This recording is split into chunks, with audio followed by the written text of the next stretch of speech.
Welcome back. In video number 5, we are going to look at The Swan by Camille Saint-Saëns.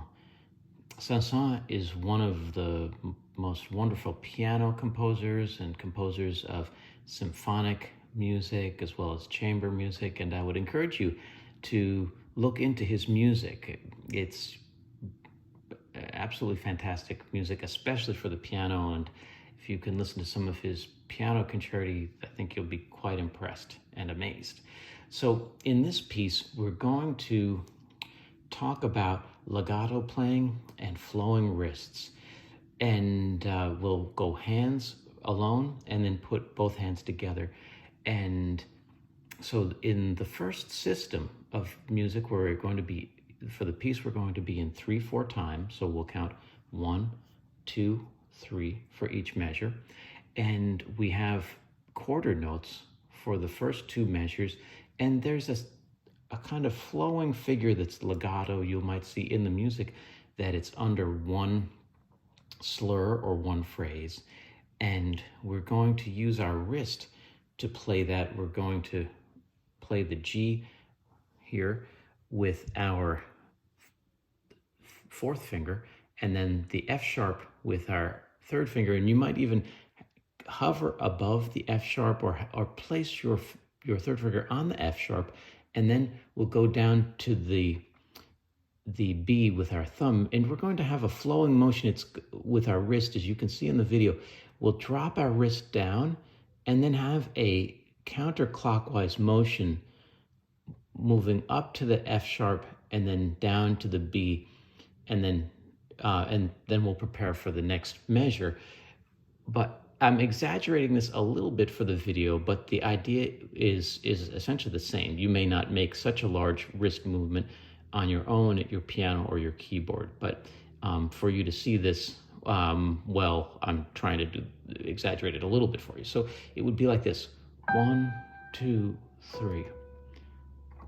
1, 2, 3. This kind of emotion. So that will carry through also for the second measure of the piece, where you'll have an E with your 4th finger, a D with your 3rd finger, and a G with your thumb.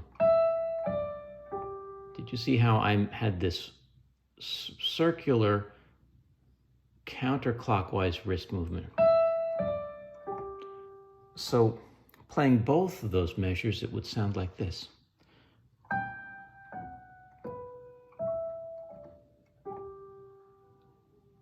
Okay. Now in the left hand, we're going to have a similar motion, except this one will be clockwise. Our wrist will be turning clockwise gently with the, following the movement of the fingers. And we're going to be playing a G, a D, and then another G 1 octave above. And this feeling of an octave in the left hand of the piano is very important.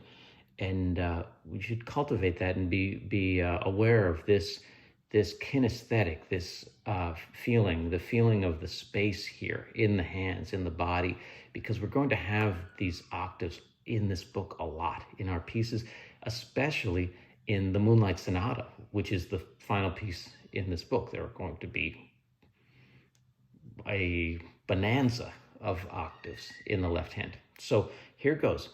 It's like this. G, D, G, G, D, G. Okay, so here is the way it looks and sounds.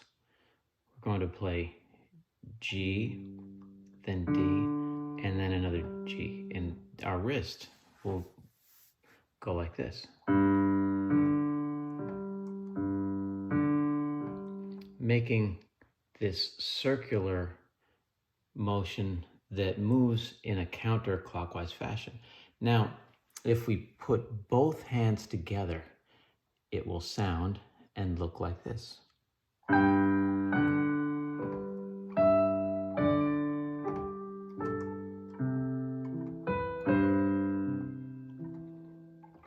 And that's the first system of the Swan.